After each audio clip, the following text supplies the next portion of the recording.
Peace,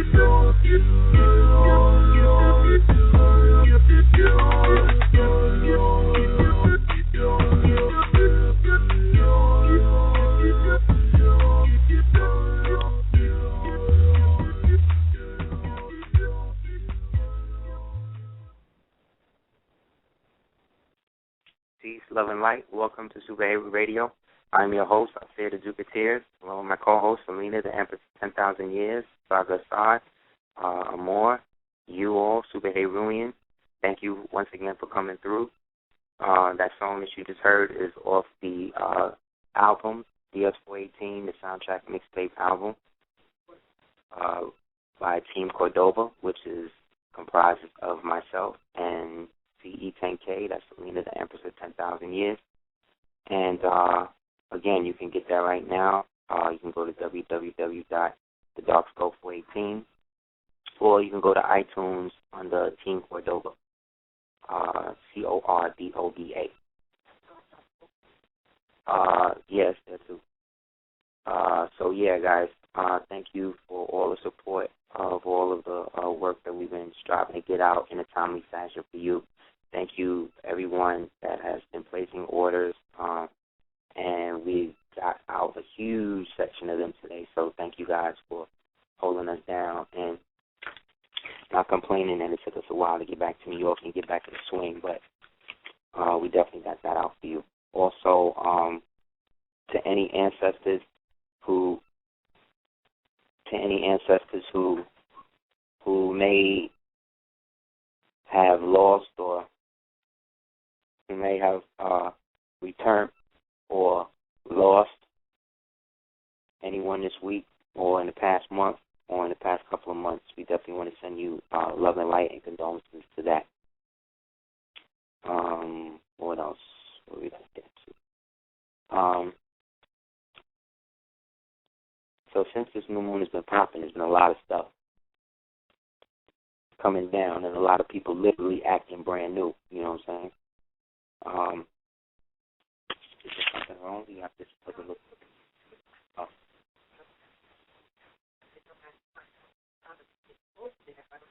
That's one of the 64 sites. That's one.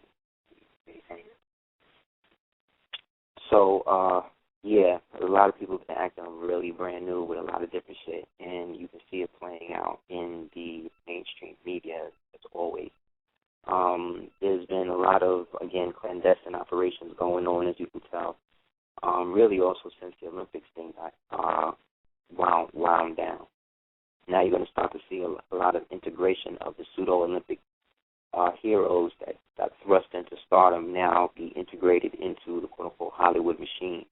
So you're going to see certain people, go through certain rises and falls the same way that they did your man Phelps when he won all of them medals the first time and then caught him because he was smoking weed listening to Lil Wayne, you know what I'm saying? But regardless to who or what, this is also a great time to get into what specifically is happening, again, internally within you right now. There are a lot of metabolic changes that are changing the landscape of who and what you are in terms of the physical makeup of that.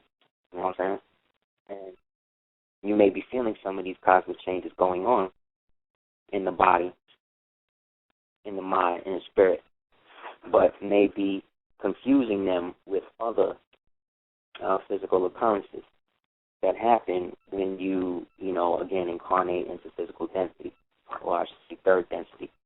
As we approach fourth to fifth density, though, this is the time when a lot of things are starting to become old, or I should say passé towards you, meaning that a lot of the things that you place a lot of emphasis on maybe 4 or 5 years ago, or like right up into where we are right now, historically, really don't mean the same or carry the same weight as that anymore. And whenever that happens, one can feel aspects of isolation, and one can feel as if they're in uphill battles, not just with reality or let's say powers that be, but within their own self. You know what I mean? Now is the time when you are going to be tested and conflicted about what is most important to you what's most important to you as someone who is here to manifest the proper energy. And just because something may be important to you, it doesn't necessarily mean it's going to be important to somebody else. And in the process of that, that's where a lot of beef tends to rise up nowadays. Because if you've noticed, I don't know if you've noticed, but I have, that black people especially are very, very sensitive right now. You know what I mean? It seems like the littlest thing you say to somebody is ready to set them off on a whole nother tangent, which you may not even be ready to expect. But it's like everybody's on edge. And as we move closer now to the third month of Jason, which is September, this is the midway point for a lot of that type of energy to be resolved. As we move into the actual coming of fall, you know what I mean? As we move into what they call the descent into the underworld, because we're almost in the midway point right now.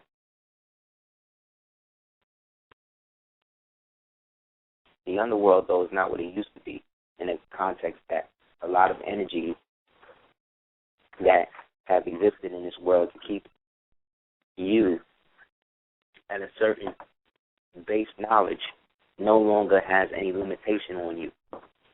So those limitations that you feel or that you see may be happening and manifesting in your life are manifestations of issues that you have been resolving or striving to get past since you became conscious. I know this because I'm going through this in my own personal life in terms of dealing with maintaining what I do, as well as leveraging that with what I'm supposed to do, and as well as what I need to do. You know what I mean? It can all sometimes run together on you. So as much as I like to make plans and schedule and get certain things popping, a lot of times, as they say, the best laid plans of mice and men often fail before they begin. A lot of times I'll go to do it and be on time or something or whatever, and then circumstances beyond my control switch it up, and then I have to deal with that. So it doesn't necessarily mean that your word ain't bond, but nowadays you got to be ready to be mutable, man. You can't just be one thing and expect that one thing to work other than truthful, other than, you know what I mean, forthright in your endeavors. That's the most you can count on. Everything else is a variable at this stage. So case in point, with all the different variables happening now as we move closer to this time where they're trying to inaugurate their new king, their old king, for the fourth year in a row, either fourth or the fifth year in a row, there's been some crazy shit, that some type of storm or whatever that goes down with the Republican convention. Now, this don't mean that the Democrats ain't just as devilish. If you think that, get that out your head. It's just that the GOP, standing for the Grand Old Party, representing the Republican Party, is the face of modern fascism, per se, in the United States. So, because you have a right-wing president that's practicing what they call left-wing cover, the Republicans have to be ultra-demonized. You understand? So with all the people that they have been putting out of work, screwing over the middle class, kicking people out of their homes, putting people in debt, going on major finance trips, all that other type of stuff, all of that stuff leads into what we refer to as an aspect of their karma. Yet, if we were really dealing in a karmic society or a karmic cycle right now, these people would have been out of here, you understand? However, that karmic cycle went the way of the dodo around the year 2000, 2001, when everybody basically became responsible for their own karma. A lot of metaphysicians or whatever tell you about 2000, 2012, YK, all of that, but they wasn't really trying to put you on that. this was a time, or what made 2000 so special was that as a 0 year, it was a year in which everything was almost reset. And so to reset it back into the opposite direction, they had to flip the 9/11 shit on everybody. But specifically speaking, when you deal with this aspect of karma, or this karmic cycle that's coming from these people, or living around these people for the past 275 years, or let's say 300 years, we have now passed the point of no return in terms of like those people who's really down with it and those people that ain't. Like, nobody is necessarily innocent anymore in this whole thing, and everybody want to play the victim. But at this stage in the game, everybody has the ability to defend themselves mentally, spiritually, and physically. So everybody is in the point now which they have to take responsibility for their own. You notice nowadays, these little kids, not only are they asking you why for everything, when you tell them why, they ask you the question again, almost in another way, to see if you're lying to them, or to see if what you say will match up with the first thing you said. That's why a lot of these children who are diagnosed ADHD and stuff like that, they really not. It's just that our species mind pattern, our genetical DNA lattice, I guess started to realize that children, if we were going to survive here, would have to start to incarnate in terms of their consciousness earlier. So around 2000, between, let's say, 2000 and 2003, the American Prenatal Society or Association put out a study that basically talked about that fetuses, or what they would consider babies or fetuses, were starting to kick and show presence or awareness earlier than its first schedule, or was usually scheduled from generations prior. Meaning that the children, or the fetus, or the embryo was starting to become conscious earlier of itself. I guess it had to do this as a means to protect itself and become more aware of what it was basically going to incarnate into, basically due to the fact that all of us in this society have to deal with some sort of prenatal care. Prenatal care to state organizations as well as certainly clandestine government organizations or installations is referred to as prenatal socialization. Prenatal socialization is when you practice medical means to engender a certain psyche in the child as the child develops post-birth. So one of the methods that they do to this is a method called brain stem scarring, where they take what looks like a dentist tool that is used to scrape plaque. They take that and they stick that into the back of the child's throat, right around where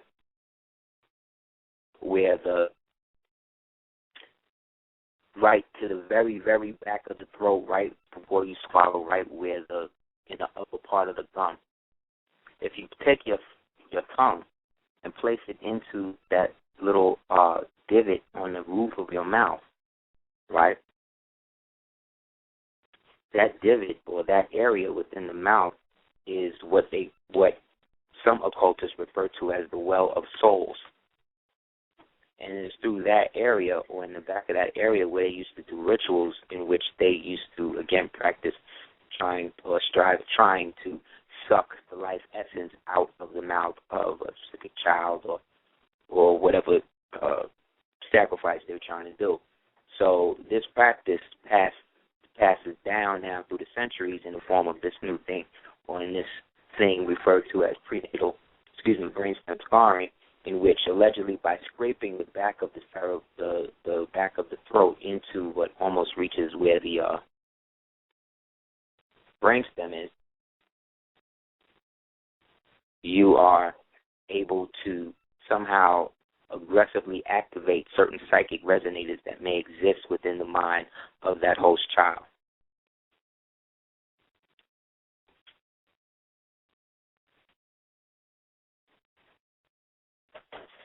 This, along with the external factors, such as environment, diet, peer groups, relatives, all lead to the acceleration or the deceleration of the child in terms of its mental aptitude.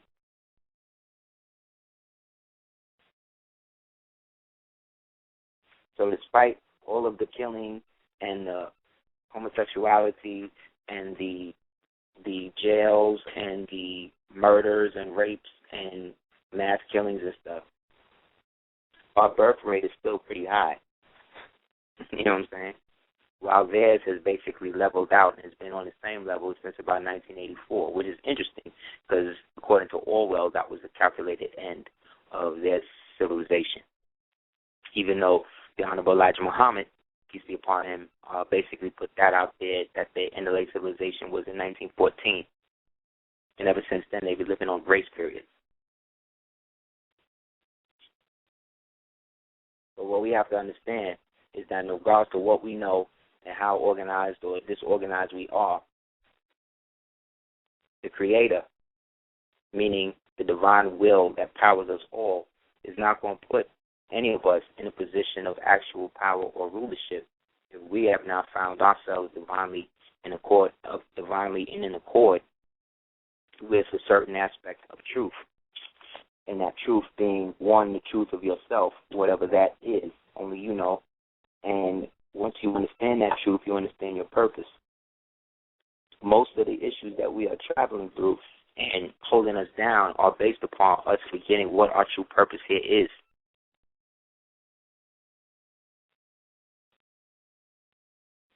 The difference between inspiration and covetousness and coveting is if you see somebody and they inspire you to do something, it behooves you to go with that inspiration and make it happen. Yet, if that inspiration is somehow based or coming from some area of spite, then the whole intent of what it is you're doing is not coming from a pure place. Not because I say so, but because that is the natural ebb and flow of what we would perceive right and wrong, which are both polarities, much like hot and cold water.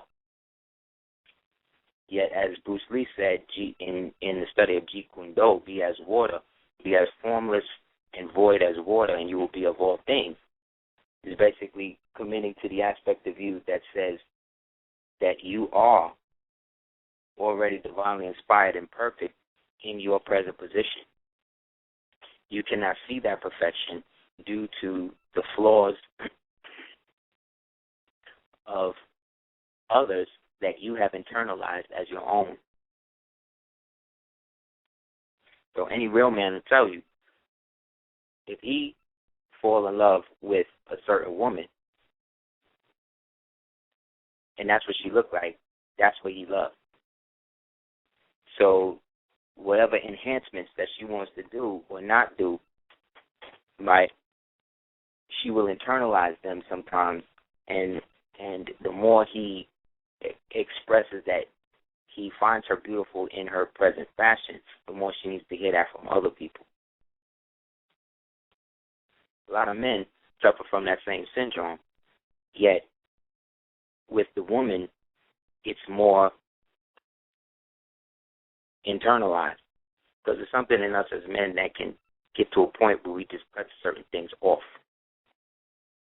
Whether it's our feelings, what we really think, or whatever, we will literally bury it and move on. It's a little harder for women because as lords of physical creation, they are more physically invested in the outcome of what happens in the physical world because it directly, or they feel it directly affects them and them first. This is now taken out of the context of black men and black women now, and just put in the context of masculinity and femininity. So there's a book called The Voodoo Quantum Leap, and it talks of some of the spiritual technology they were using in places like the Homie, and how the woman was or is the primary vessel of ancestral information through mammary, which is memory, mammary glands, which is memory glands. The mammary that you pass through in terms of the breast, in terms of what it is you're giving to the child, the symbol of that, the mother breastfeeding the child, is the actual symbol of, when you're looking at that, you're looking at a symbolic representation of the transference of generational genetic information from past to future. Therefore, anything done ritualistically to a child, specifically a black child, is there to retard or propel quote unquote black people's future. So when what's his name said, I believe the children are the future, teach them well and let them lead the way. This is a commandment. It's not just a song. Show them all the beauty that they possess inside. Give them a sense of pride. A pride is the name of a family, is what you call a family of lions. So ask yourself this: if there was no lions in Europe, how did lions end up on the embossed shields and monograms of the kings of so-called Europe? If these people ain't never left Europe until, let's say, the Crusades, which is around the 11th century, then how is it that they had images of lions? Charlemagne and them had images of lions and elephants and stuff on their coats of arms, on the tapestries, in their castles. See, this is what I mean about point of view and how we have been domesticated to shape our point of view towards what our quote-unquote down-presser has allowed us to view. And when I say down-presser, I'm talking about anybody who's oppressing anybody, whether they black or white, but specifically because this is a Western or quote-unquote white male-dominated society in terms of finance and federalized clandestine governance, we have to not overlook that. That regards to who or what or whatever, who is banging on who or what, and regards to what we know these people are doing, there's still elements of their society that all of us depend on, sovereign or not. And until we find a way to rectify that, we're always going to be at the whim of something.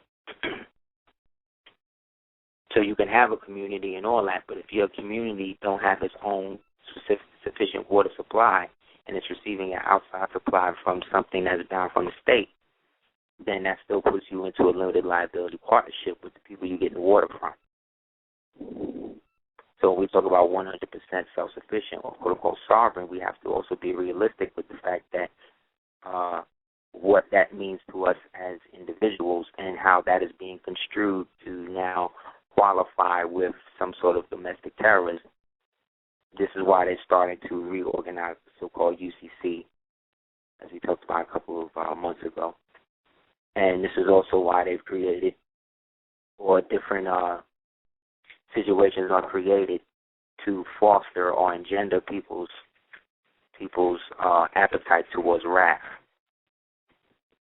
such as the civil wars that's going on and have been going on for some time in Africa, all being fomented by Mossad agents as well as members of the Central Intelligence Agency in the form of these guerrillas now in the highlands coming down out of Nigeria, these Muslims who are now basically preying on Christians, beheading them, cutting their heads off. You're talking about black people, Africans killing other Africans, one because of the whole Christian thing. This was all brought in around 2003 after the establishment of AFRICOM and the ousting of Charles Taylor in Liberia, all connected due to the fact that they were all funded by the same bank that allegedly was funding the Christian Revolutionary Army that is basically only about 250 people that's allegedly running through, burning down all of these different villages and all that, which we know statistically is impossible. Also connected to the whole Invisible Children Comey debacle, which turned out to be a PSYOP operation to foster this idea that this religious war is going on between Africans in terms of Christian Africans versus Muslim Africans. And it's definitely happening, but we got to understand that all open wars that's going on in terms of Africa are really backdoor wars between China and the United States. The United States coming in, backing foreign rebels or people who are dissatisfied with the government and using them to destabilize whatever the Chinese government is giving to the African people. Now, I'm not saying the Chinese ain't trying to exploit niggas neither. I'm just saying that for the most part, structurally, the Chinese, the Russians, for the most part, pay into the infrastructure of the actual countries that they in. That's why if you look at a map and you see all the countries the United States is in, you look and see where the Russian bases are in proximity to that, and you see they're not too far away. That's why the Syria thing is very important for them, because the Russians have a heavy tie with Syria. And now, due to, like I said, this African Civil War thing, they're trying to hook these Africans up with members of the so-called Muslim Brotherhood, which is a gumbo of Gitmo prisoners that they Manchurianed up and sent back to Arab lands to cause trouble against the United States. They're basically like the militias that the United States used to soften everything up, so when they come in and kill those guys, they look like the hero. So that's going down with the Nigerian thing. But again, this is also connected to the Cheney thing in terms of them still having a red notice on him and Bush. For those people that don't know, an international red notice is an international warrant for the arrest of some sort of diplomatic personage. So all of this is going down. The GOP trying to come up together, but they get shut down.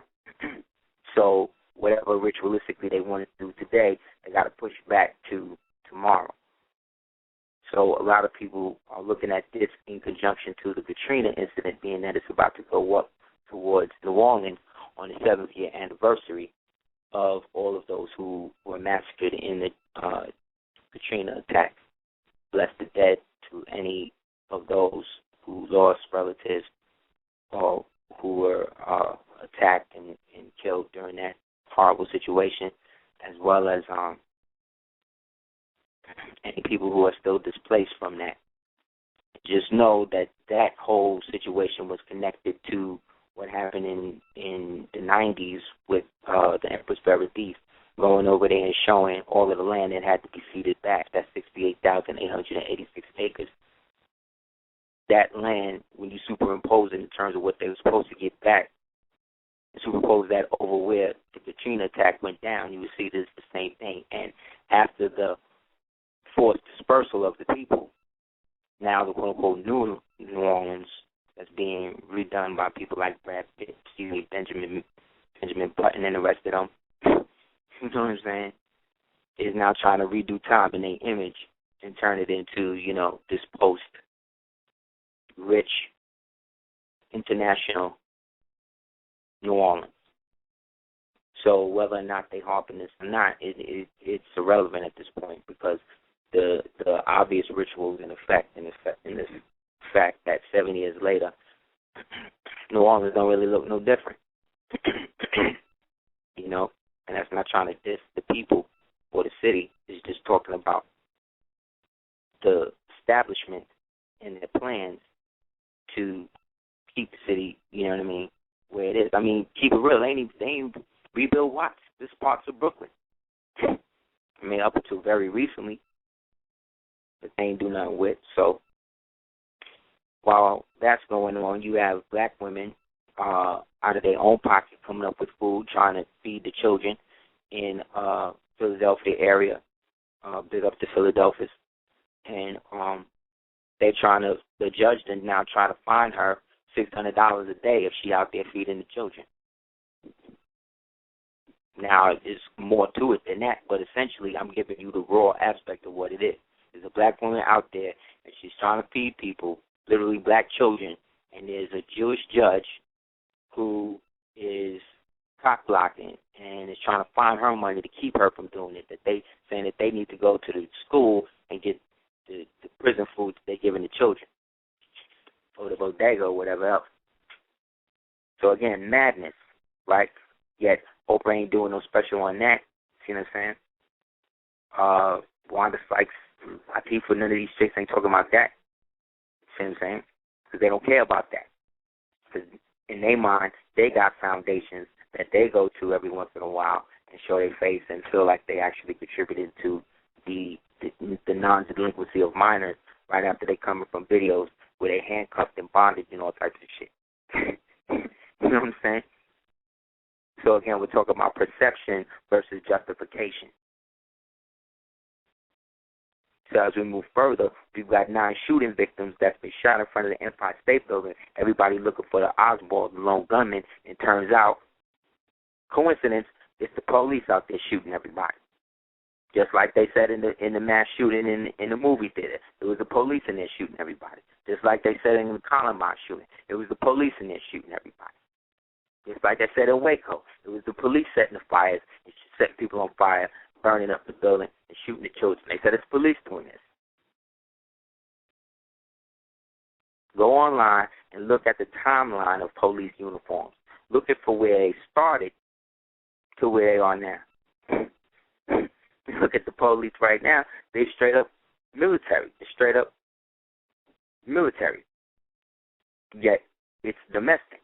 That's why they're upgrading their intelligence through the integration of General Petraeus into their little cabal over there. They basically re-intelligentizing them, if that's a word, re-intelligentizing them and creating this new profile on how to deal with the heightened aspect of us. But let me tell you, there's nobody that could really deal with the real you, the real you, because the real you is not even there.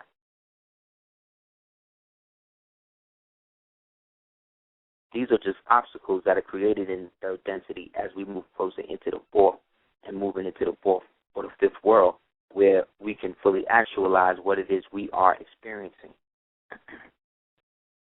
So, again, it's the police shooting everybody, and ain't nobody going to jail. Ain't nobody arrested. Ain't nobody off duty. Ain't nobody put on desk duty, nothing.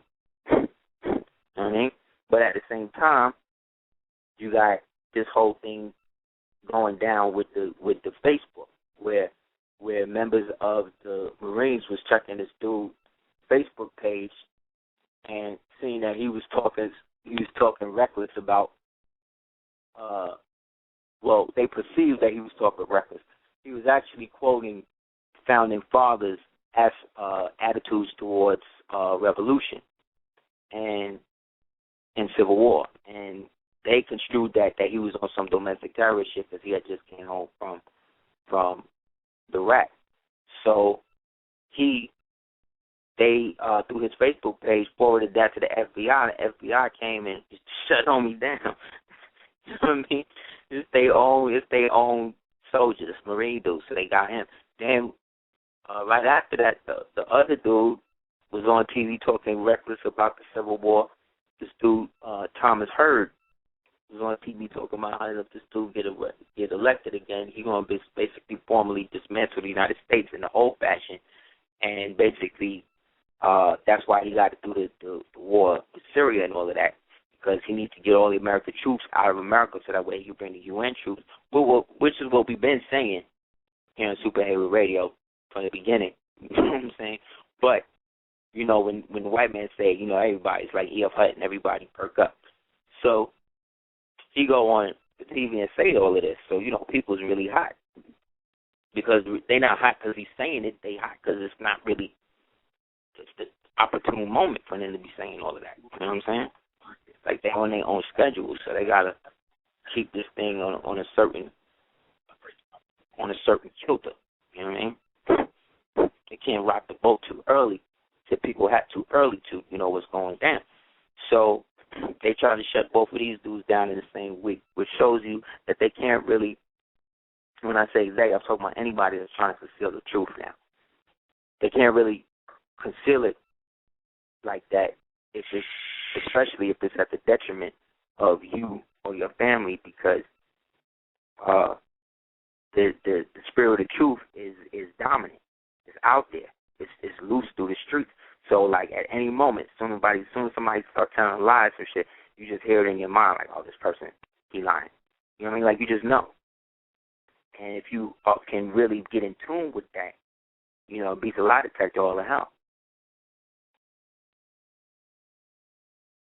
So, this is also this Gulf thing, what they're not talking to you about also is that there's a big problem with the Gulf thing because they just starting to tally up all of the mutants that's coming out of the sea in the Gulf area due to the last DP thing. Because when they was telling everybody that they was leaking like 5,000 barrels a day, it was actually a lie. It was actually 25,000 barrels a day.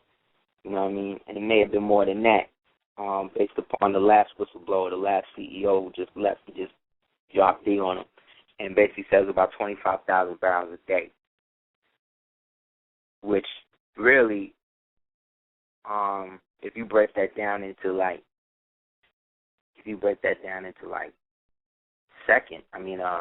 hours or days, you know what I mean, constantly in the water. So they start finding fish now with like no eyes, lizards with like just like legs and like 3 heads, like all types of crazy stuff or whatever that they trying to conceal.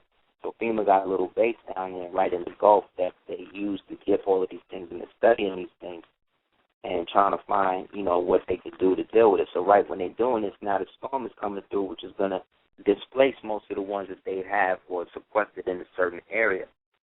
So those people who live in Gulf areas like that, you should really start to do the knowledge to the fish intake. I think most fisheries and stuff out there are usually importing or getting fish from other areas. But if there's domestic fishing, you really got to do the knowledge as to where and what specific areas, and then compare that to the FEMA sites of where some of these mutant fish animals, if you call that, are there. You know what I mean? Because the thing is, the oil is still down there. It's at the bottom. You know what I mean? Because it's lost a lot of the oxidation, so it's become more like mud, sludge at the bottom. So it's going to take Earth however many years to fully move that along or integrate it into the mantle somehow. But I don't know how that could happen naturally, So that's something to do the knowledge to for those people out there who is into that, who eat fish like that. What else?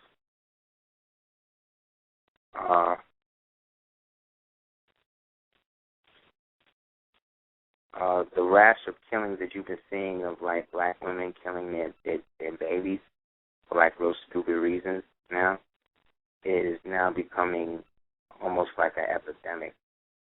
And it's not just,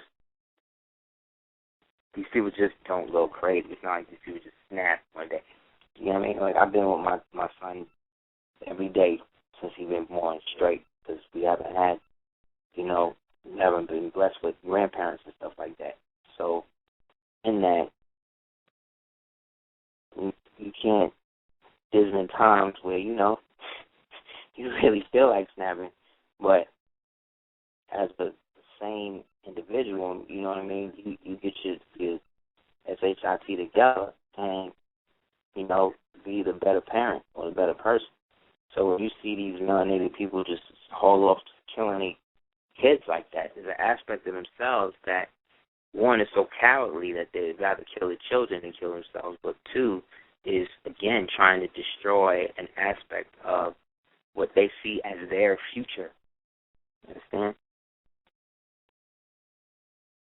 It's shutting down all aspects of you in a given reality or time stream. And any aspect of you is what you hate. So you start to go and veer on the outside of yourself and associate and keep images that represent the constant opposite. Yet the people that you attract usually always have images of themselves that glorify themselves around them. So what is it about us as original people that we feel that we're not beautiful enough as we are? We must alter ourselves in the slightest form to get a job or whatever, when these people are getting jobs with forensic jobs, good jobs with piercings in their tongues and tattoos all over their bodies, you know what I'm saying? Eating and all of that. And nobody's going to them like, yo, you need to get that together if you want to get a real job. Like, why are we the ones that's doing that? Why would we rather get jobs than start businesses? What is it in us that has become so dependent upon other people doing our work that we feel that we can't get there unless we all are there at the same time? That, by definition, is communism, right? But, again, communism is really coming from the old, so-called African term, communion or common union, you know what I'm saying? So we're, again, talking about perception versus action. How we perceive what we want and how we go about getting it.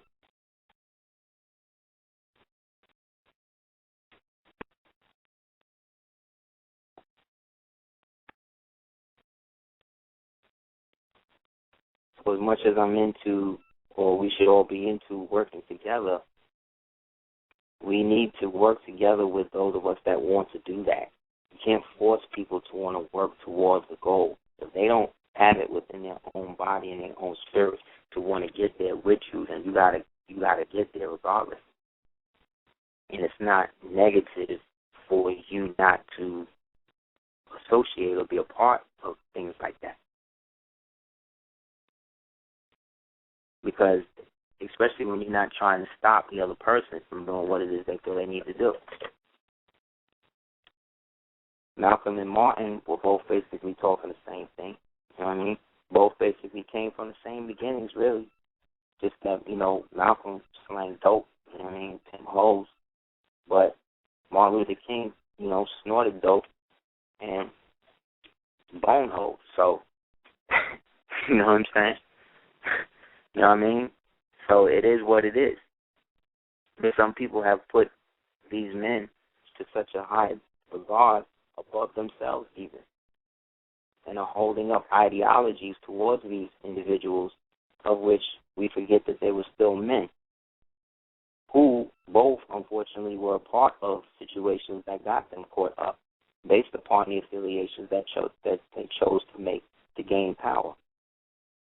Knowledge is power. Remember that, man. Knowledge is truth, no doubt, but truth is power. And true power is power refinement. But knowledge itself, knowledge applied is power gained. So when you have knowledge, you have power over, whether you realize it or not.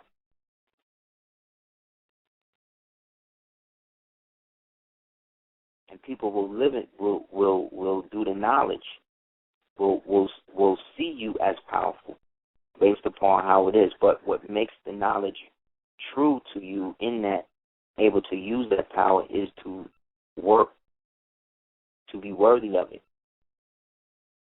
It's not just enough to have knowledge and the verve and the anger to be able to work, to talk about the situations at hand. You know what I mean? But what happens when the enemy surrender? You know what I mean? Who's going to deal with the enemy then? You can't have the same dude that was out there cutting them up and shooting all these people in the war be the one to sit there and negotiate the peace with them.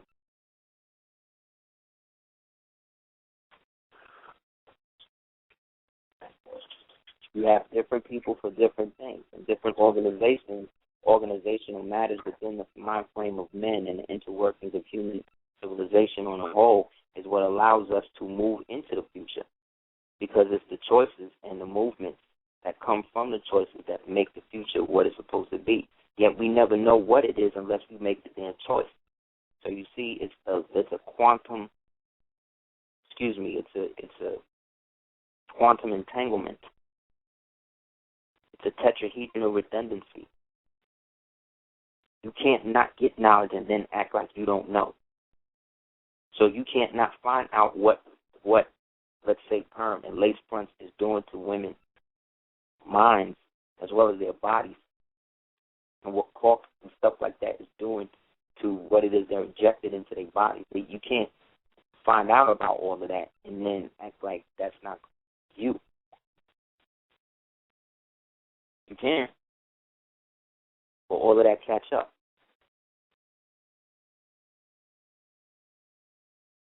And so what people see as flaws are the things that exist in their lives to get them to be honest with themselves.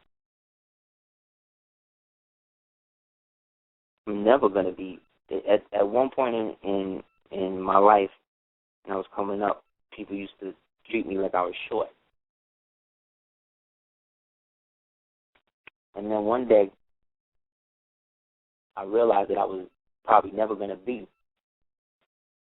like 6'3".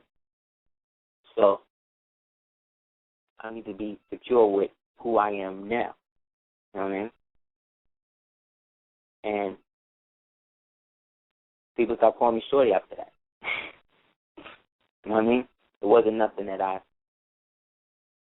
said or did outwardly. It was something that I, in a sense, did the knowledge to. But there was something in me at that age that was able to do the knowledge to that. You see what I'm saying? Just to learn from that instance. And that's how children learn.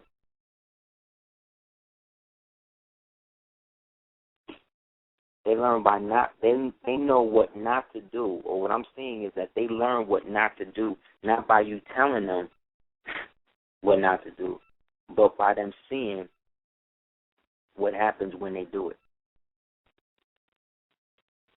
So I'm striving to learn the difference between defiance and childlike behavior.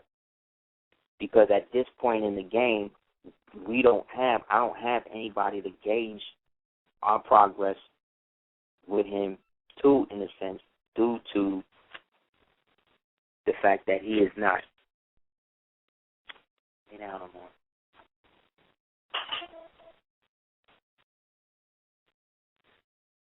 It just gets to a point where you start to see the difference between what you can do and what you need to do, I guess is my point. I believe that that's what it's going to. I mean, we're at a point where if I'd have told you a couple of months ago that it was, zombies was going to come out or whatever, think I was bugging. But, now it is what it is. So if there's zombies, why couldn't there be mutants? Especially since we're starting to get all of the water sludge from the Fukushima incident. All of that's coming.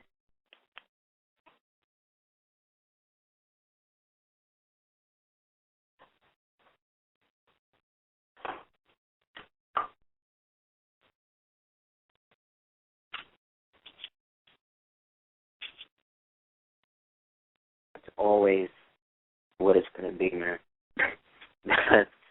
I got some articles somebody sent me where these Surgeon General, some doctors, of some study is saying that skinny jeans are starting to twist men's scrotums because it's making them walk with their legs together, so it's actually smashing these scrotums down. It's basically flattening their testicles, which, again, it's obvious, but, if this is what people are wanting to do, to exhibit some sort of individuality at the cost of their own health. That's what America's all about, man. At least the America they've been feeding the people for the past 250 years. Can't stand me slip. Shout out to the slave master and get mad when you come home a slave. This is how they run their world. So, that was being said. The sun entered Virgo on the 22nd. So it was a good time for those in the Virgo sphere to start to be exalted, as well as to understand the earthy nature or the earthen nature of whatever it is you may be dealing with, meaning that now is going to be a period where you go through a time and seeing what is solid in your immediate surroundings in life and what is tenable. You know what I mean? What is going to be there for you and what ain't. Virgos will always bring that out, or the Virgo system will always bring that out, because it's deep earth, but it's earth exalted also by Venus. Whereas Libra is ruled by Venus, but Virgo kind of is Venus. You know what I mean? So in this period, like I said, it's really good to set concrete foundations with certain ideas and tangible things that you want to see come to fruition by post-2012, post-December 21st, 2012. So, okay, so we talked about the mutants. We talked about the Second Civil War. Also, you can read aspects of that in my book, The Dark Skull 418, the world's most dangerous comic book novel. It's available now at www.darkskull418.com. It's also on Kindle and Amazon and all of that in terms of the ebook too. But you can go to www.darkskull418.com and read about a lot of this type of stuff, which is real funny. How did I know that this was what was going on when it was going on? But you know. So what we'll do is we'll get into some calls, because we didn't get into any last week. Okay.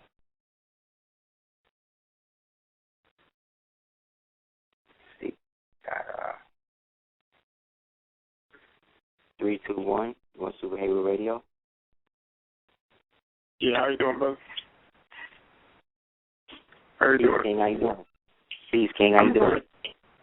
I'm good. Yeah, this what you call it?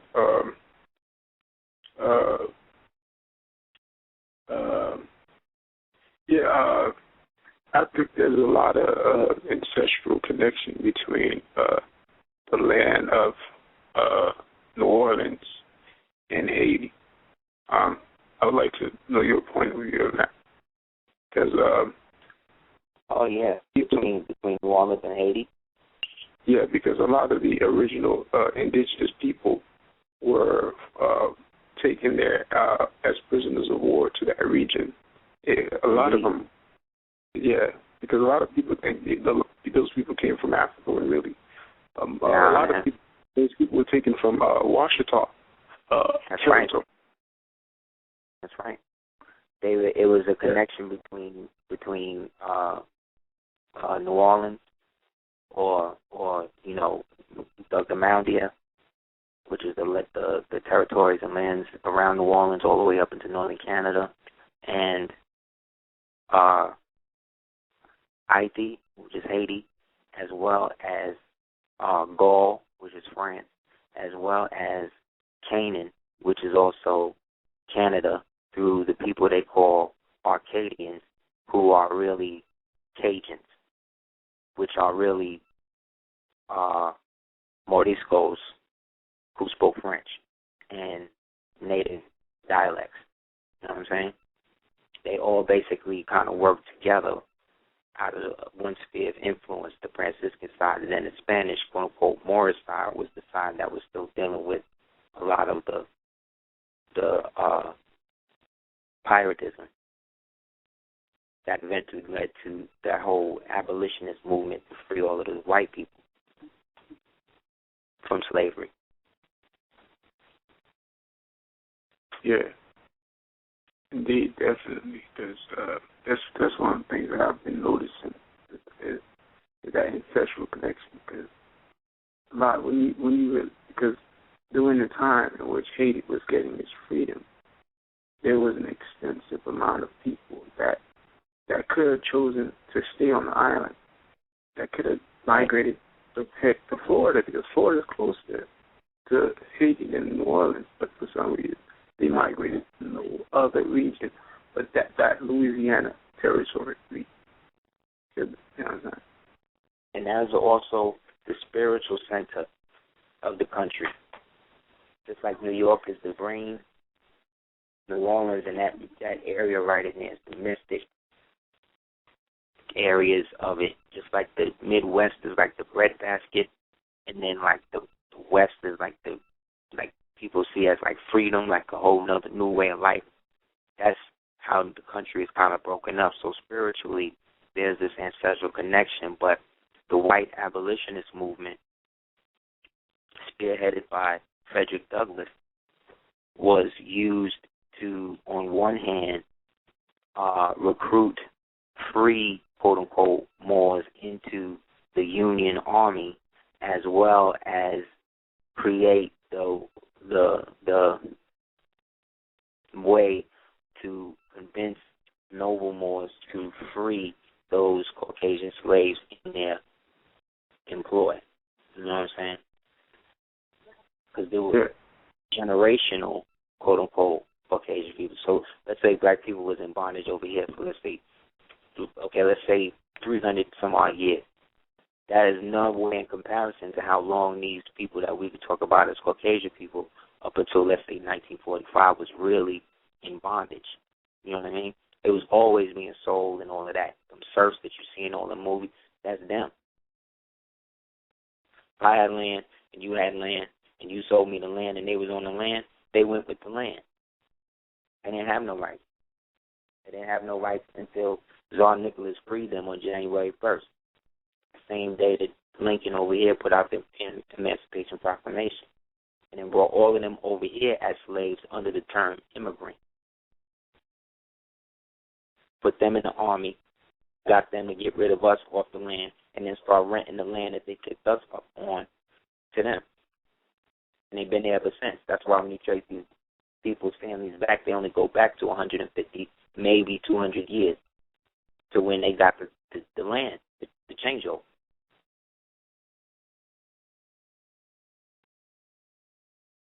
Yeah. Indeed. Yeah. But that's one of the things also that a lot of people don't build upon is that Caucasian slavery stuff. You know what I'm saying? That was going on down here. Mm-hmm. You know. Yeah.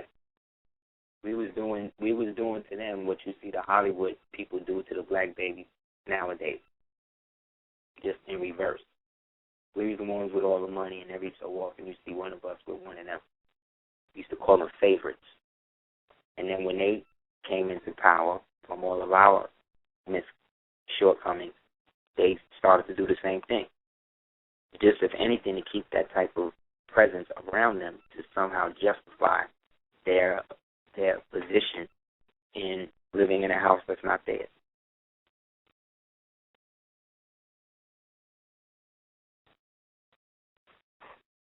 Indeed. But thanks again for calling, King. Oh, yeah. Yeah. Thank you for the bill, King. No doubt, man. Be safe. Yeah.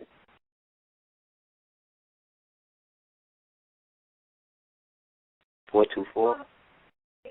Mr. Baby Radio.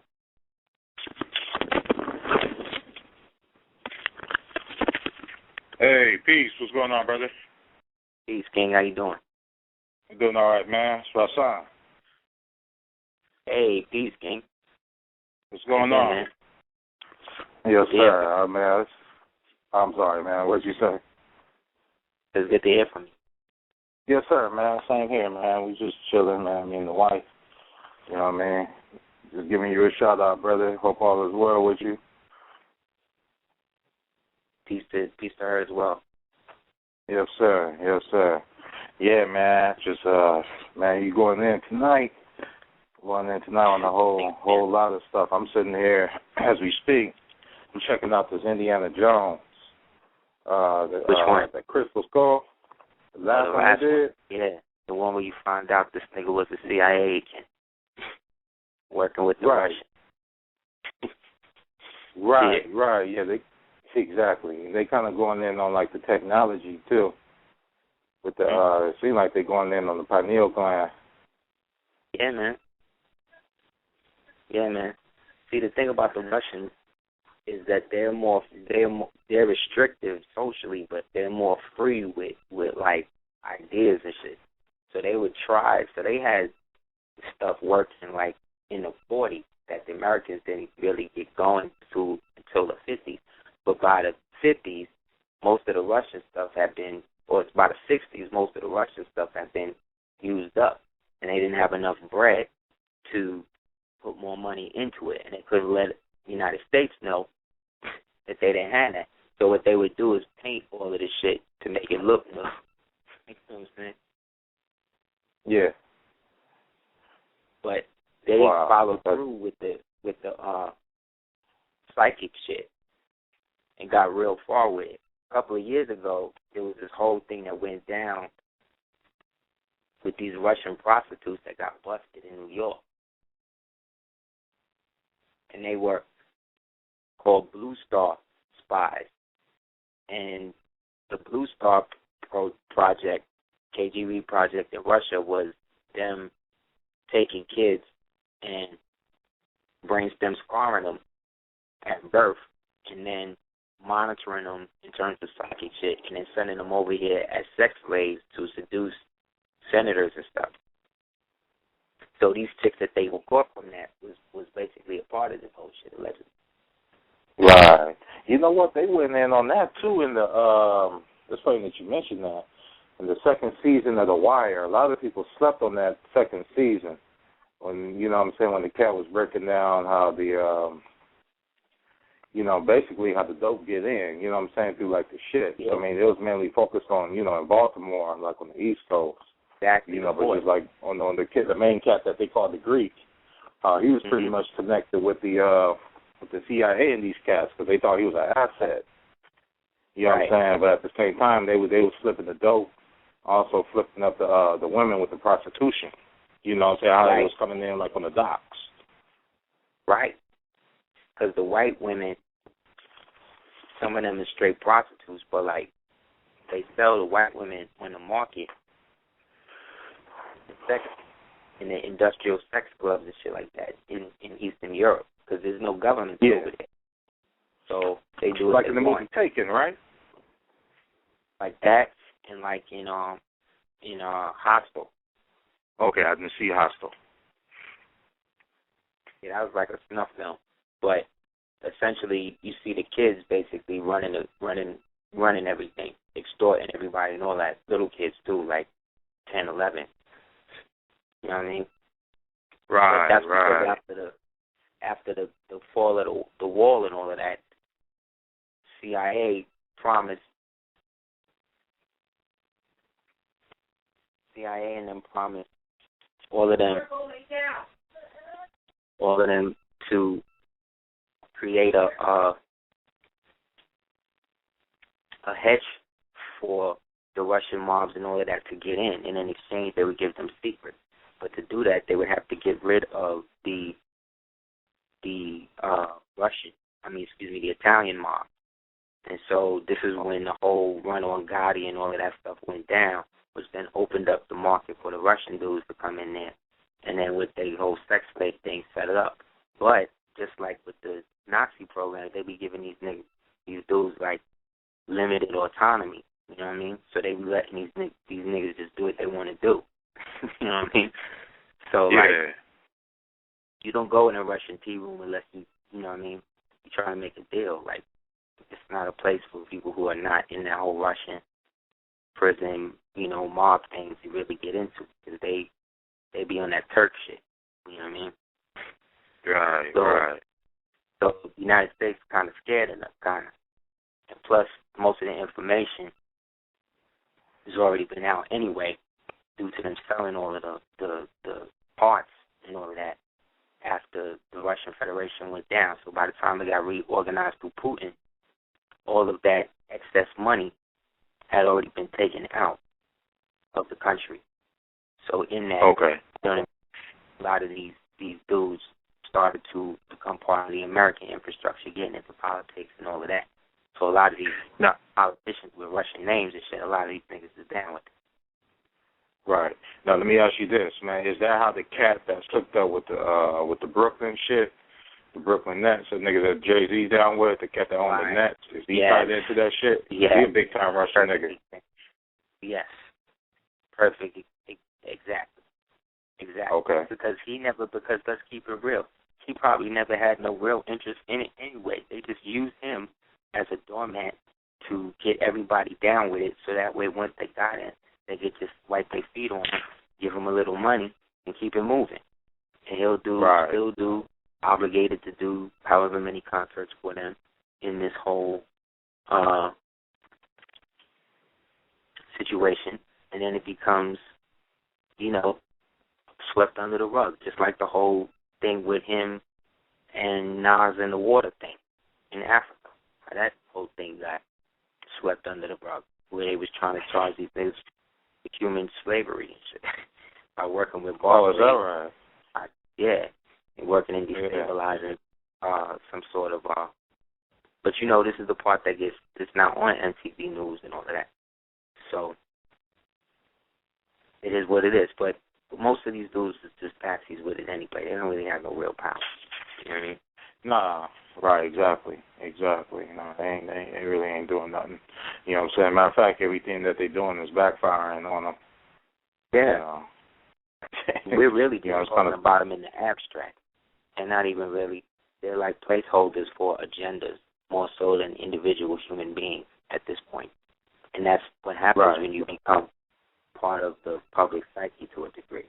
You almost can't help that. But you can, based on your actions, strive to create a certain rapport that allows people to know you're not on that bullshit. You know what I mean? But you can't marry Kim Kardashian and be like, you know what I mean?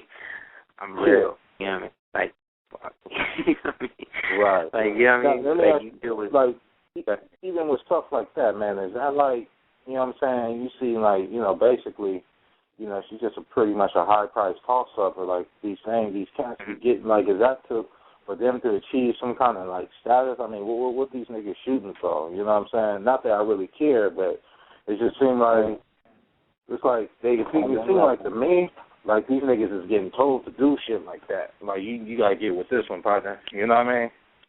Right. Well, that's true. And, like Rick said, that's true. That's why we never have no beef. That's exactly what it is. There's an aspect of that, and then there's a point where I guess they just get to a point and just throw themselves into it. Like, fuck it, this is what I got to do. So let me just at least live it up and, be a part of it. Because it's eventual breaking down of the spirit in the process and then replacing it with material things. So these guys, like I said, are just placeholders. On one level, I think they're there to engender young black women or young quote-unquote, melanated or poor women to strive to be a specific type of woman. So as opposed to wanting a lawyer or a doctor or a high priestess or something, they want the stripper to be the model that all women aspire to be. And then from the stripper, you become the athlete or rapper or producers, baby moms, and then you get your reality show. And then you know what I'm saying? And then you're able to then have your children in the business, and then they get to be, either little actors or strippers or whatever it is that's needed in that environment. So in that, the woman's psyche is solely fixated on a narcissistic point of view. So the more she's willing to be with another woman specifically, the more she's granted access into this thing where she wants to be with the man. But then outside of being with the man, she really wants the seed of the man to be able to set herself up for the rest of her life. Whereas our generation of women, maybe, well, no, because a lot of our generation of women is on that. This has always been a problem, I think. But in this hypersexual society, this stripper thing has become the Oedipus. You know what I mean? Right. Like, don't be surprised if you see that shit in the Olympics, because what these black women have had to do to feed their babies and stuff, these white women have turned into a multi-billion-dollar industry where they have Olympics and tricks, dual poles that come out of poles, and all types of stuff. And you don't see the man, you said they might have that shit in Olympics. Yeah, it's next level. And it's all these Swedish, toned-up white girls or all that. All of them got black men. You hardly see no black women in the audience. And that's what that's what they flipping on these black women. The white women saying, no, get with that white man. Get with him. Get with everybody else but this black man. You know. I was talking, me and one of my homegirls was talking about it at work, man. I was like, we the only people who have that kind of conversation, you know what I'm saying? Yep. Like, on some, everybody else, they do what they do, you know what I'm saying? But, like, with us, it seems like it's, like, the big conversation on some interracial type shit. You know what I'm saying? It's a military thing. This interracial thing is like a military thing. It's like a side versus side thing. Oh, you with the other side. And even when it's not like that, it's kind of like that. Because not every black person is down with that. Not every white person is down with that. Not saying that you need their approval, but if you're in a relationship and you believe that you descended from a slave and his ancestors owned you, or vice versa, or, the same situation, you believe her ancestors owned you, then you got the whole thing twisted. Right. You know what I mean? That's real. That's real. And hey, one last question, man. I want to. Say that again, brother. I couldn't hear you. I'm sorry. No, I was just going to say then what's going to happen is you're going to base your society on either dealing with the race issue, either you're the type of interracial couple that's like, we don't see race at all, or the type that is like ultra white or like ultra black. It's never like a medium. And then this forces the child that's already dealing with the genetic aspect of itself now has to deal with what the parents' perception of themselves at the time of conception was. That's real. You know what I mean? That's real.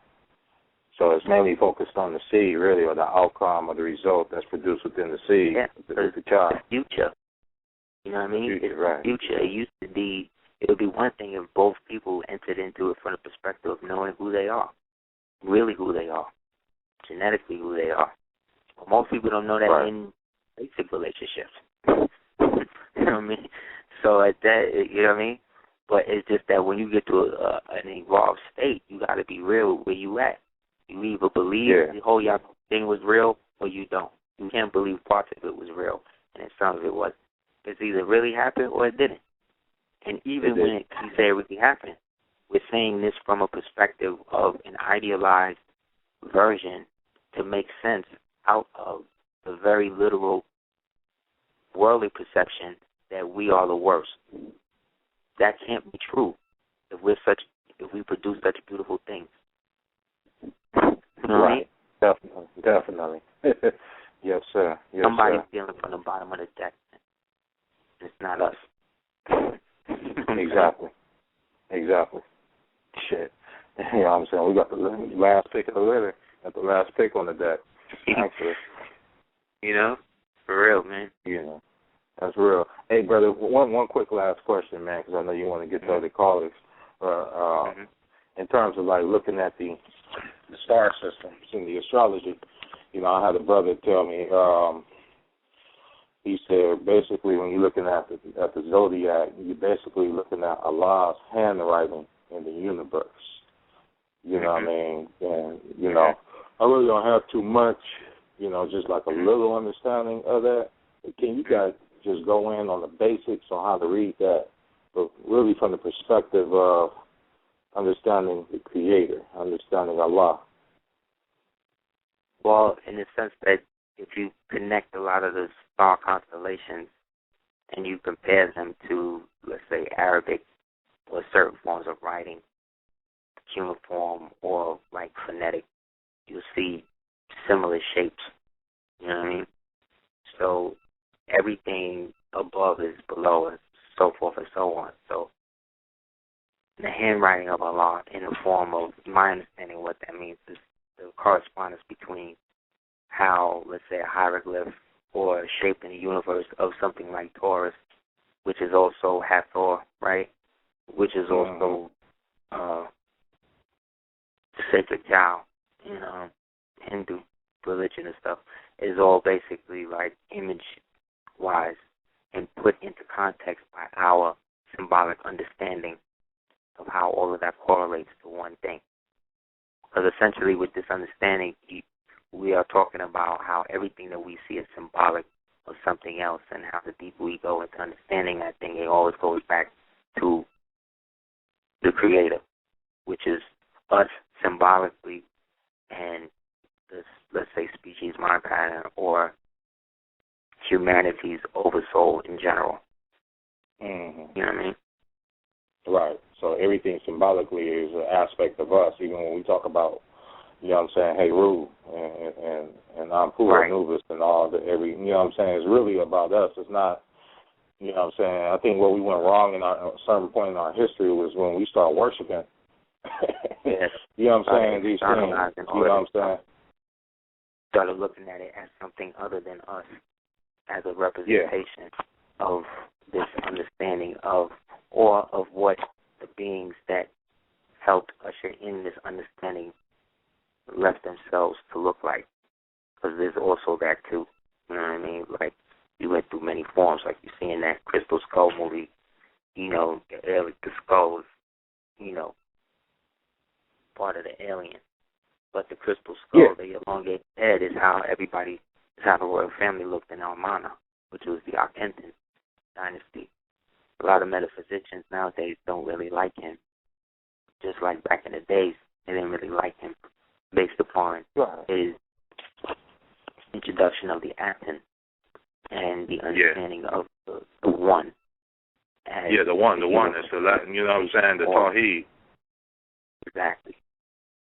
Yeah. Exactly. So the same priests that hated on him then had descendants, and them descendants live in our reality in our community right now, and they're hating on him the same way they did back in the days. Same thing with Randolph. Same thing with Diop. Same thing with Clark. Same thing with Dawood. Same thing with Amenemphis. Same thing with Moses. Same thing. It's the same thing, and that's what we haven't caught up to. We haven't caught up to the point that all of these stories is about us.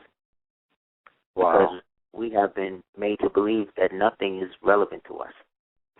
But we see our effects in everything every day. That's how crazy we are. You know what I'm saying? It's how I'm saying we are.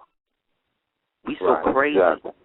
We're so crazy that we don't understand that to be fully realized in this reality, that you have to acknowledge that you're crazy. Like, at one point in this, this reality, every listener has got to the point where they've had some sort of, like, breakdown. After you came out of that breakdown, it was like a lull period, and then you almost had like a catharsis. And it was probably right after that you started getting into consciousness. Because this reality is not made for natural people. You know what I mean? It's made to accommodate artificial people. So if you don't have an artificial person that you can throw out there to be a blocker for these devils, or a nation, or both, then you're screwed. You know what I mean? Right. Yeah. Yeah, So it's that's like real. all you could do, all you got is your sanity, and that is only as it's like you could be like you could tip over into the insane realm and not even know, and people not around you not even know the difference, but you be fully insane. That's how these people wind up shooting up schools and shit, because they got these dudes to such a point where at any moment the apoptosis could be triggered through a song or some shit, and then they just be like, oh, I'm not even here. Let me just go kill everybody and then kill myself. Or let me kill everybody and sit down and recatch in the rye or something, so that way they could take me back and study me and see how it works. And that's what they do, man. Right. You know? But you got niggas in our community now that's like, yo, that's all conspiracy theory. Like people in our community is using that term now. Like it's done. It's done. Right. Niggas have drank the Kool-Aid, and it's a wrap. Yeah, it's done deal. It's a wrap. That's enemy propaganda right there. I can't even use those words. Right. Yeah, you know what I mean? Yeah, we can't even use those words money together. Like, nah. Yeah. Yeah, I'm saying that money, you know what I'm saying? Cold piece. Hey, man, you know how it is. Niggas gotta eat. Like Eddie Murphy said, right? Gotta eat. Won't eat, right? Word. But thanks for calling, man. Been going in. Oh, yes, sir. Yeah, man. Yeah, good talking to you, man. No doubt, man. Shout out to the family. God bless you. You as well, fam. Yes, sir, man. Keep doing your thing. All right, Q. Okay, let's get to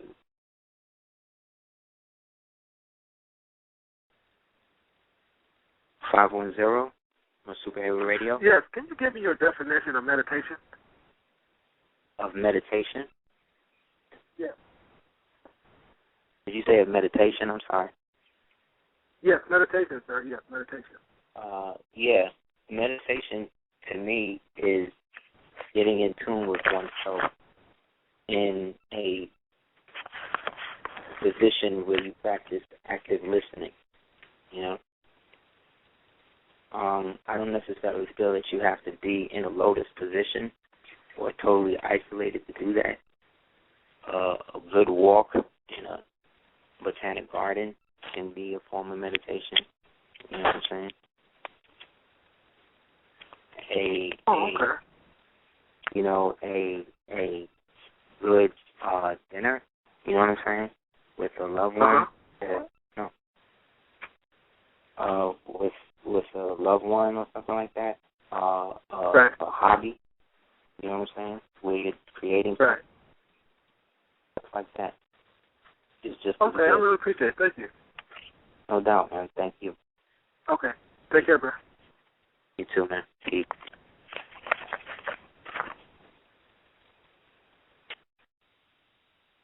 Nine 917 on Superhero Radio. Oh, hello? Peace. Oh, that's it? Peace. Oh, my fault. Yeah, this is Kashif from Brooklyn, man. What's going on? What's up, Jake? How you doing, man? You know, what's going on with the family? Mm-hmm. Everything all right? I'm good, man. How you doing? Ain't nothing, man. Maintaining, you know, Dante's Inferno. You know how it is.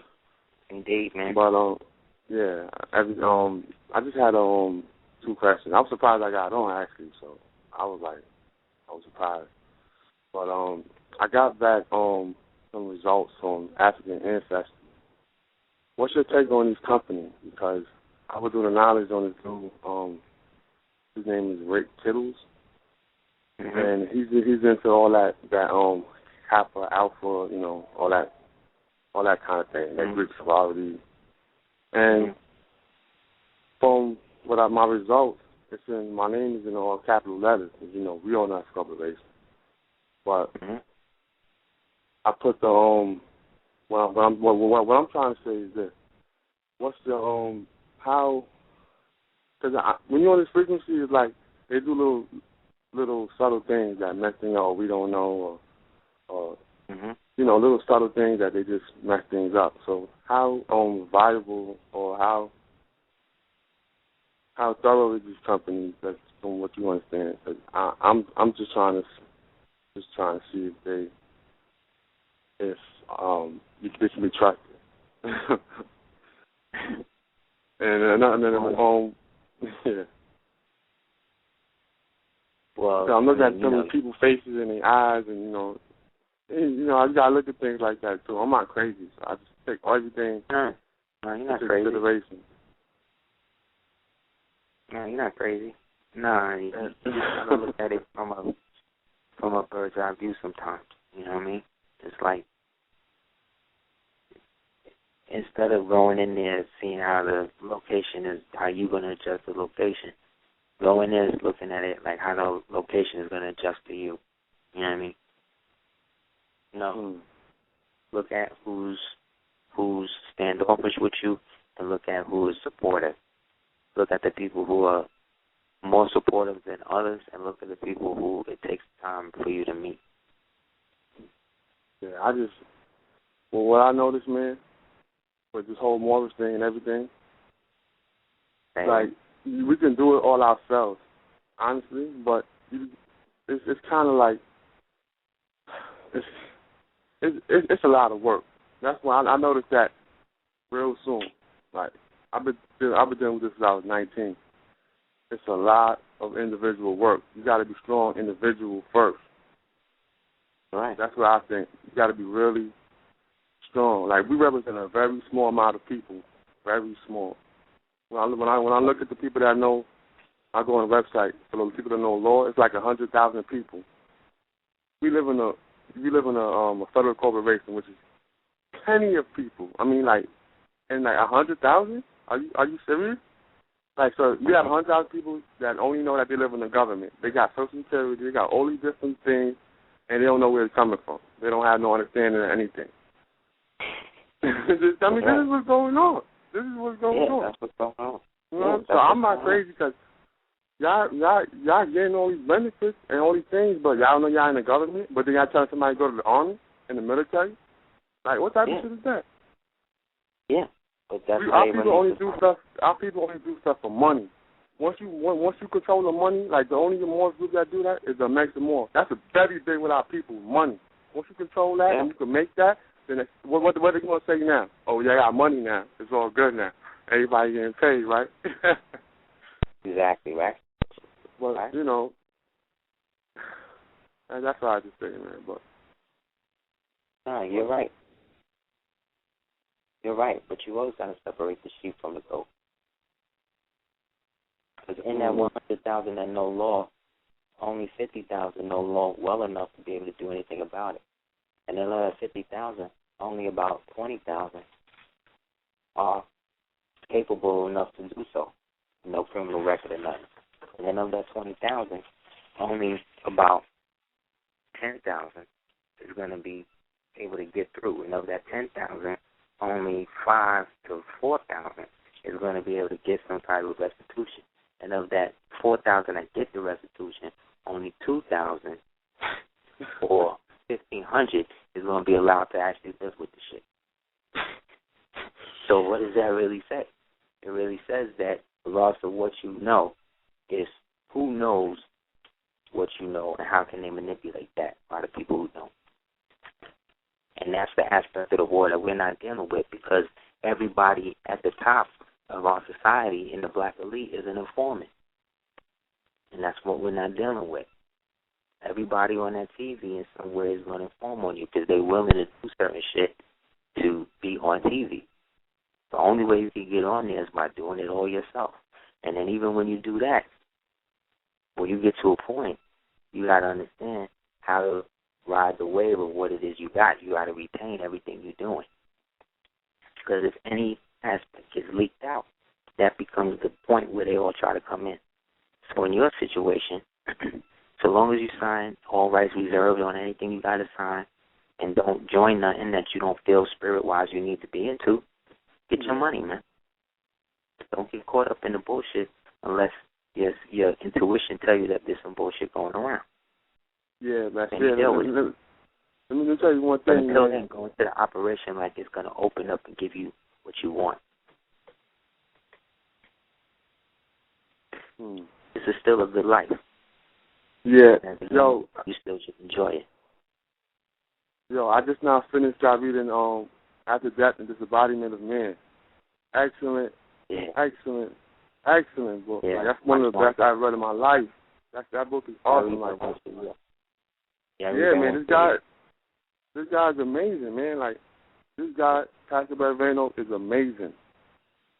Like the way he explained it, the way he explained the spirit realm, the other side. He explained like we didn't have no laws, we didn't have no rules, we didn't have no police officer. They just not put a report that the police for Labor Day, they supposed to drop a bomb, and they gave this nigga police officer, a racist cop said they're gonna drop a bomb on the black people, and then he said they're gonna give them niggas 10 days vacation for saying that shit, paid vacation at that.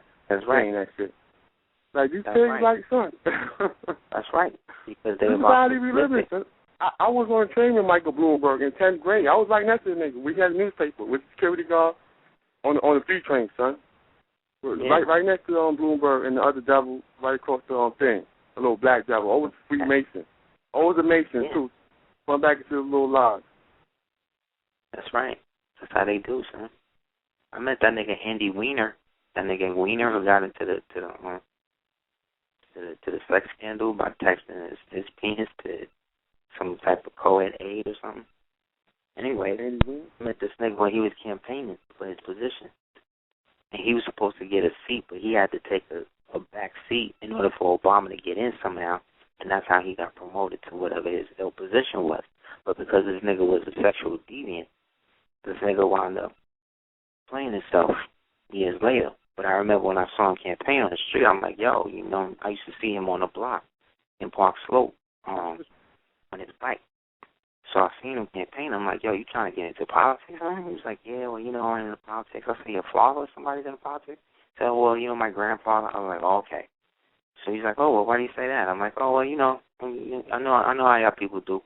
So I was like, so you really trying to get into that? I said, be careful, son. It's a dirty game. I remember I said that to him. He was like, it's like, yeah, well, you know, that's why I'm going in there to clean it up. I said, all right, nigga. And years later, I'm watching the news, smoking a blunt, and this nigga is in some type of sex scandal for texting his penis to somebody. Like, this is what I mean, man. What's the odds? Yo, you know what I mean? I just want everybody to know that's listening, that's on the line, that may be listening. These people that we dealing with on a day-to-day, whatever, these people are the worst of the worst. I mean, like, in government, I mean, like the regular 85s on the street. I mean, like, the family members that you see the entity in their eyes, when they, all kind of stuff. Because you know what I'm talking about. People on frequency, they know what I'm talking about. They know. Done. So, you already know. I'm trying to say that they're not crazy. I know it's hard. I know y'all don't got nobody, no friends. I know it's lonely and all that shit, but so what? Look at Wayne, though. Look at the shit that he did by himself, son. This guy's amazing, by himself. A Libra, the most dependent sign of the zodiac, a so-called the most dependent sign that needs the most to really be at ease. Whatever, that's another story, though. Right. But, yo, I just wanted to let everybody know that we could do anything, man. If we just work hard and stay consistent. We could do anything. Yeah, man. We can, yo. And I didn't mean to let that out like that, man. We will need to hear that. Thank you, man. All right, thank you, brother. So, yeah, man, do that. Get that money, sign your name, all rights reserved, and keep it moving, man. All right. Yeah, because nice. I even heard. You gotta go. What were you gonna say? No, you ever heard of one more thing? You ever heard of morals? Because I did the research. I'm dealing with law right now. Like, I don't know if you know, but I was dealing with law. And have you ever heard of morals living rent free? This is why morals say a lot of stuff like we. I don't know if it's. I heard this before. I don't know if it's true or not, but I've heard this. It's not the first time I heard something like this. So what's your take on that? Morals. I know it's a lot living rent free. Yeah, I heard of that. I think it's an individual by individual basis at this point. All right, cool. I just wanted to make sure that I wasn't bugging out. I thought you were talking like crack, but that's not the first time I heard this. Nah. You know, like I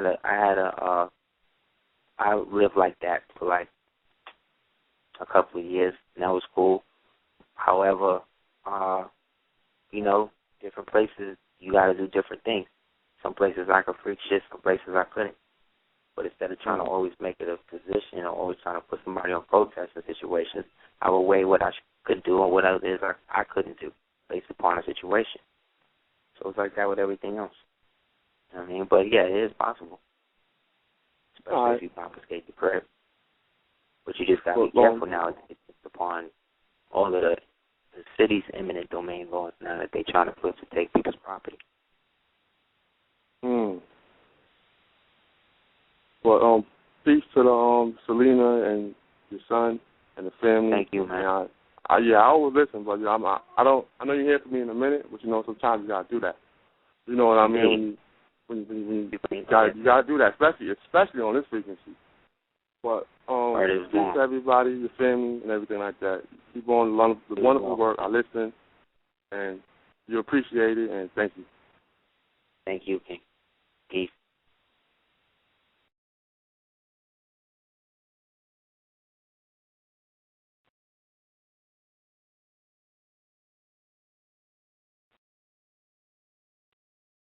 All right, take that. 704, you want to Heru Radio? Aseer, what's up? This is Aaron from Charlotte, North Carolina. Hey, what's up, bro? How you doing, man? How you doing? I'm good, man. It's an honor to talk to you. I'm just encourage everyone, support this brother. You just do so much, and you are the future, man. Like you and the Empress, y'all are just role models right now, and like we really appreciate what you. I do have a question. I'm not sure if, you know, it's kind of a spiritual question for someone who's like really trying to get into, you know, that connection with the ancestors and into their spiritual work. Do you have any kind of recommendations or tips on even literature or anything to someone to, you know, start going down that path? You know, I mean, I know it's kind of a broad question, but no, it's a great question. You know, meditation or Yeah, there's a lot of stuff. Well, one thing you do is you do a good cleaning of all of your belongings and all of the belongings that you don't want. And then after you clean out everything like that, everything is cleaned out, you go back in and see if there's anything else that got to go. And you get rid of that. Then you keep doing that till everything that's in the room is supposed to be there. Then, after you do that, you clean the floor with some sort of like you could get something called creolin, CREOLIN, or you could get hot water, throw some lemon and rose petals in it, and mop the whole floor. And then after you do that, you then then you sit down in the fresh room, and then you make a list of everybody in your life that's supporting you and everybody in your life that's not. Then if you have more people on the list that's not supporting you, then you rip that paper in half and you throw that paper out with those names, with the rest of those belongings. And you then start to disassociate yourself, or you may not even have to. You just start to see the relationships from that point start to deteriorate because you realize that they're not contributing anything of beneficial nature to your present situation. After you do all of that, you then get you a composition notebook or a journal, and that becomes your grimoire. And then you either create an altar, or if you have a separate room in your crib, you create a separate room in your crib that will represent your room that you go into for meditation or magic or whatever. but only you can go in that room.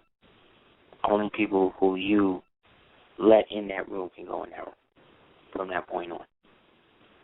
This now creates a different, higher reality in the mind now, because whenever you go into that room, your mind elevates your consciousness to a different form, because that's not something you do every day.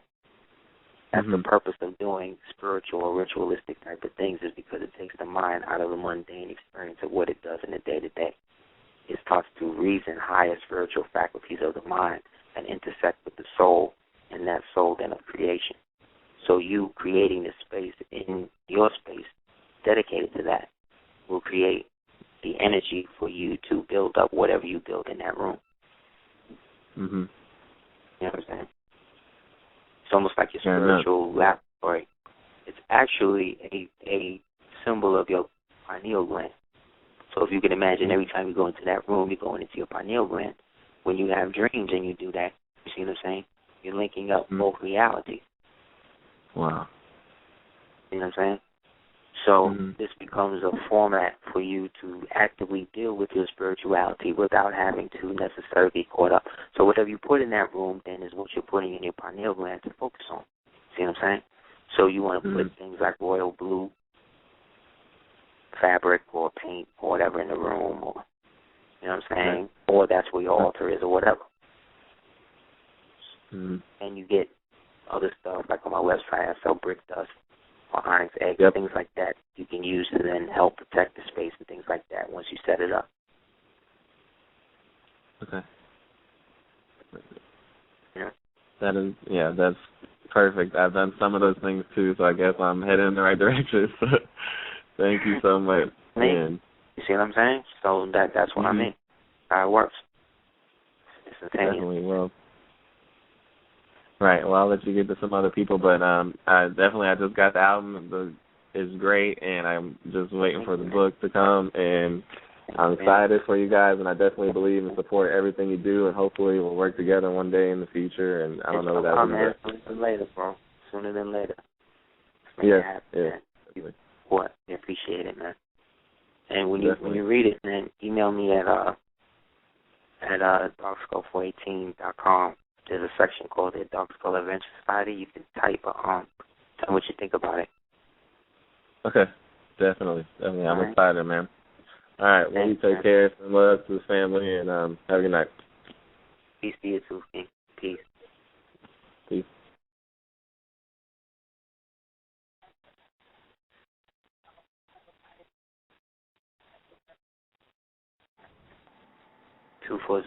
on Superhero Radio. Hello? Hey. Hey, man, what's going on, man? I ain't call the show in a minute. Definitely another good show. I've been all right, man. I've been pretty good. But one of the recent callers definitely touched on something good. He was saying how you don't need anybody, and to be all right. You know, how life is good, because the more you deal with these people out here, man, I hate to harp on something that seems like a dead issue, but the reality is these people, we have to deal with them. Like, we live here, you know, they are co-workers, they are friends, they're everyone in this world, and I keep running into a lot of people who limit me to their understanding. You know what I'm saying? It's like people just assume you have no clue about anything outside of what's given, and it's crazy, because you was there before, but to be where you at now, and just like, I was never there before, because even when I was there, it led me to here. So I always question. You know what I'm saying? These people don't have any questions, man. You got out at a certain time, though. You know what I mean? But you know what it was too? Our generation was like the last real street generation. You know what I'm saying? Regardless of what was going. Like, I remember the generation where like niggas was wearing like polka dot shirts and shit, and these niggas was wearing polo, and these niggas was wearing like Timbs and shit, and then shit pop off. The polka dot niggas be the niggas putting in the most work. You know what I'm saying? or exactly. whatever, because that was the generation of that it was us, it was our thing, you know what I mean? So when niggas started selling out, you know what I mean, around that time to where it is now, this is the first time where like real corny, like bitch niggas can really win.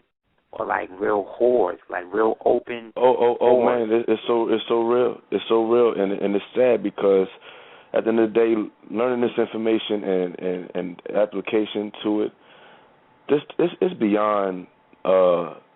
It has to be beyond the solutions of the past, like educating and the family. And I even hate to say the family because I love my black women, and I know that black men have played a huge part in their perspective, but God damn it, yeah, but they've been a lot of them don't want to learn. They don't want to. They don't want to learn anything. Like outspoken women recently have told me. Excuse me, what'd you say? I'm sorry, I didn't mean to cut you off. What I'm saying is that they've been driving a car for a long time, and for a long time, this whole thing, these dudes, how the woman has had to conform, the black woman specifically had to conform her reality to be able to raise children and still keep some type of sanity or whatever.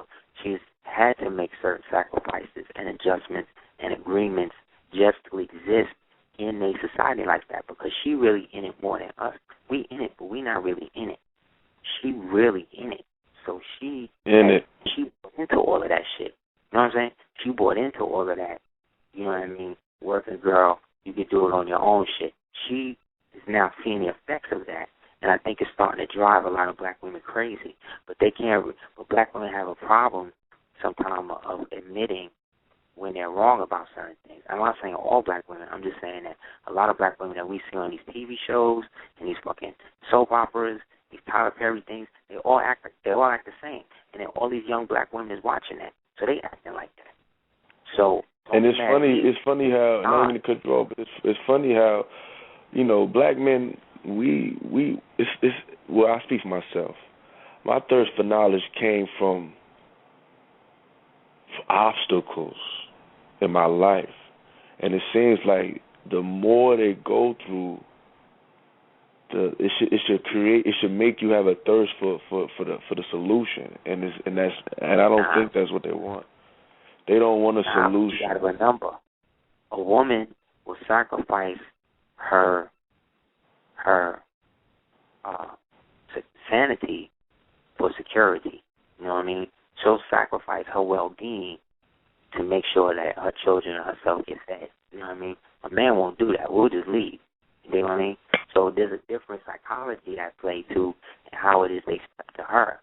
Because the baby, the little black baby, is all well and good until it becomes a little Trayvon, and then he's a threat. So now the same black woman that was now chilling with the white woman and all of that is now worried about her son, but her son, who he played with, don't go through that. But nowadays, the way things are, they have absorbed the society so much that the same problems that some of these little other foreign children are getting, our children are getting. And this is also due to the integration of having this man in your mind like that, in your hair like that. Exactly. Black woman is the only woman in the world that goes to the lengths that she goes to with her hair.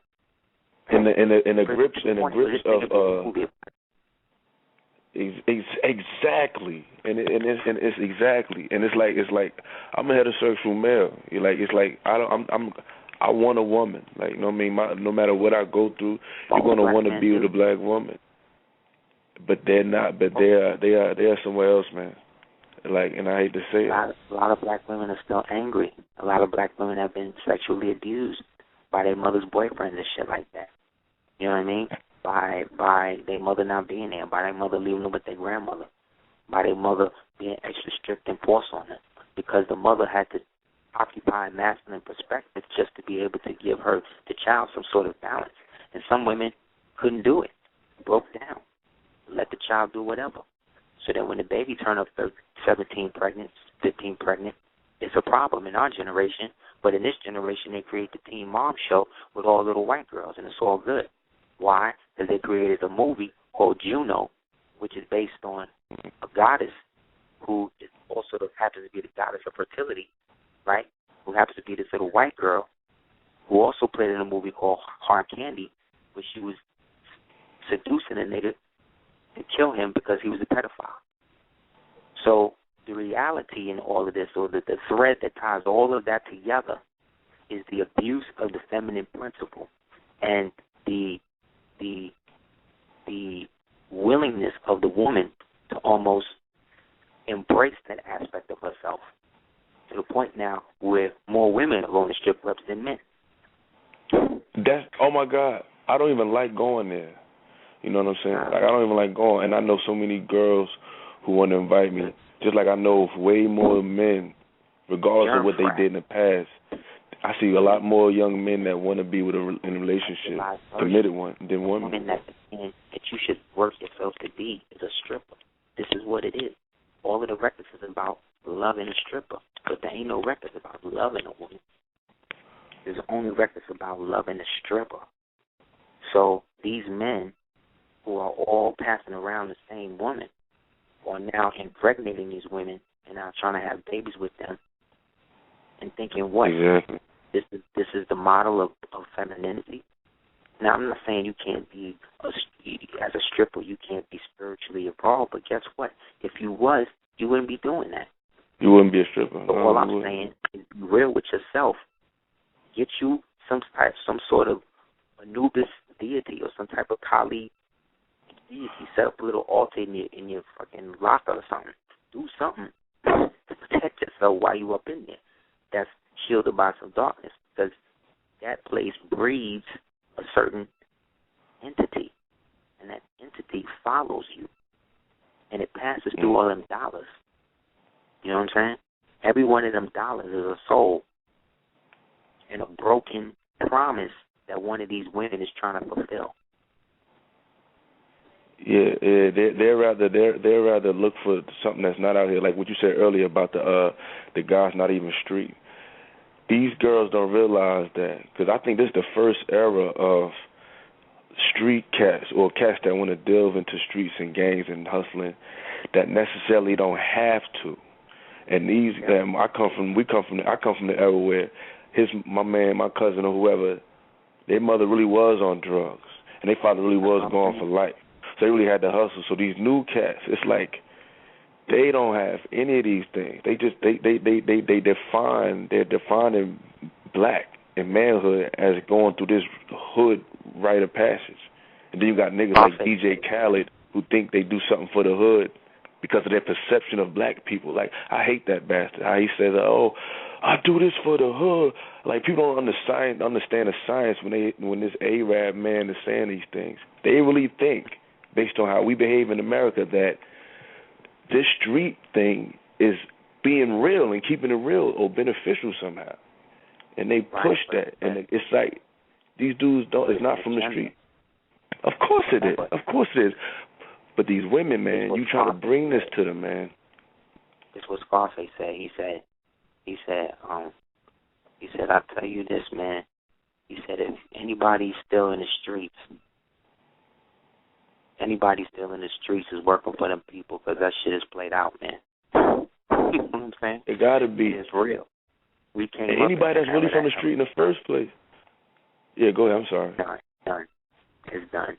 And that's why let's just be honest where we at and move on. Exactly. I'm sorry, bro. We down to like the last minute.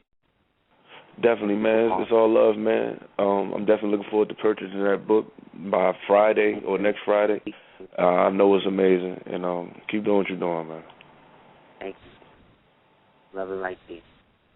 All right, peace, man. Peace, everybody. So thank you again. Please check out www.thedarksco418, and please check out www.aseertheducateers.com, as well as www.cookingmorewithless.com, as well as www.blackmambaworkouts.com. That's www.sagaassad.com. And we want to thank everybody who's been a supporter and has been rolling with us for this long. Thank you for building. Thank you for having an open mind and understanding what it is and where it is we're going with this stuff. If anybody's interested in it, coming into our class this week entitled Cloaks and Daggers, please email me at houseofl@hotmail.com. I'll send you the flyer for it, as well as the instructions on how to get in. And inshallah, we'll see you there. Thank you, Pete, everybody, for purchasing the Darkscope 418. And thank you for purchasing Darkscope 418, the soundtrack mixtape album. Look out for a video for us soon, Team Cordoba. And if you guys have any more questions, anything else, have a prosperous week. Inshallah, email us again at houseofl@hotmail.com. Everyone, celebrate your dreams, says the Empress of 10,000 years. And keep your children close, man. Peace.